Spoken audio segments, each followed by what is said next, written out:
Come avete sentito, in questi giorni si stanno svendendo proclami di efficienza, detto fatto, in realtà non si è fatto niente. Già, inefficienza è come vocabolo ricorrente da depennare al più presto. Così Mauro Pili cala il colpo effetto e avvia la sua campagna elettorale dai territori feriti, dai comuni alluvionati del Nuorese.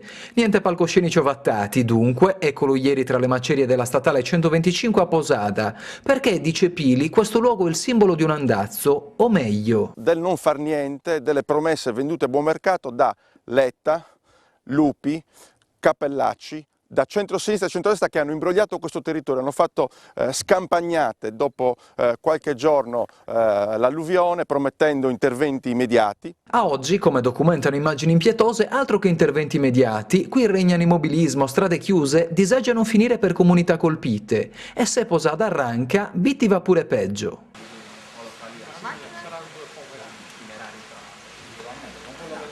Anche qui per il leader di Unidos e candidato governatore sopralluogo d'obbligo e chiacchierata con le famiglie di via Cavallotti, strada devastata da alluvione e corsi d'acqua sotterranei. A seguire sosta in piazza Giorgio Asproni, ancora transennata a causa manto instabile, insomma tutto va a rilento. Chiusura della Domenica Piliana, ribattezzata Operazione Verità tra i cumuli di terra della Bitti Sologo, a oggi altra perla del non fare.